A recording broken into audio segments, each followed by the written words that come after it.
అందరికీ నమస్కారం. నేను మీ Padma and welcome back to essence of Padma. ఈ వ్లాగ్ వచ్చేసి మహాలక్ష్మి వ్రతం ఉద్యాపన రోజుది, అంటే last Thursday of Margashirsh month. So ఆ రోజు దేవిని మంచిగా అలంకరించి పూజా రూమ్ని మంచిగా డెకరేట్ చేసిన అండ్ దేవి కోసం నైవేద్యం వండినాక ఈరోజు 5 or 7 మ్యారీడ్ విమెన్స్ని పిలిచి వాళ్ళకు పసుపు కుంకుమ పెట్టి తాంబూలం ఇస్తారు. సో నేను అలానే ప్రాసెస్ చేయాలా అంటే నేను మా బిల్డింగ్ ఫ్రెండ్స్కి పిలిచినాను. సో వాళ్ళందరూ కూడా వచ్చారు అండ్ వాళ్ళందరితో పాటు చిన్నపిల్లలు కూడా వచ్చారు. సో చిన్నపిల్లలకు కూడా పసుపు రాసి మంచిగా అలా అందరికీ మొక్కిన, తాంబూలం పెట్టిన. అండ్ ఇవి కొన్ని గ్లింప్సెస్.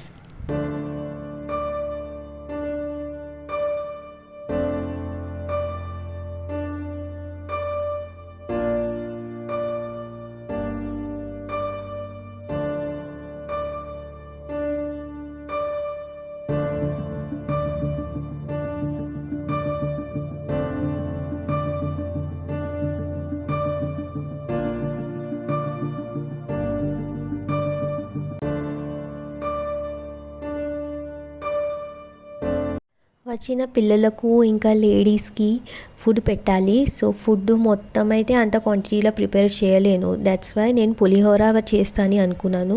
సో వచ్చిన అందరికీ పులిహోర పెట్టి ఇచ్చినాను. అండ్ ఈ పులిహోర కూడా నేను యూట్యూబ్లో చూసి చేశాను. This is for the first time in my life I made pulihora. And అది చాలా మంచిగా కుదిరింది.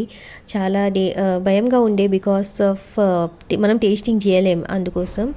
అండ్ మహానైవేద్యం కోసం అయితే కంప్లీట్ థాలీ పెట్టాలి, అంటే చపాతీ, భాజీ, పప్పు, అన్నం, ఒక స్వీట్.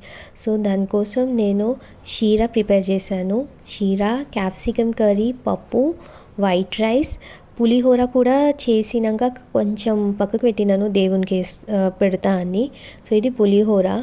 అండ్ అలాగే నేను ముందు రోజు చేసి పెట్టుకున్నాను, అదైతే గులాబ్ జామున్లు. ఇది కూడా ఫస్ట్ టైం ట్రై చేశాను, కానీ అది కూడా చాలా మంచిగా సెట్ అయింది.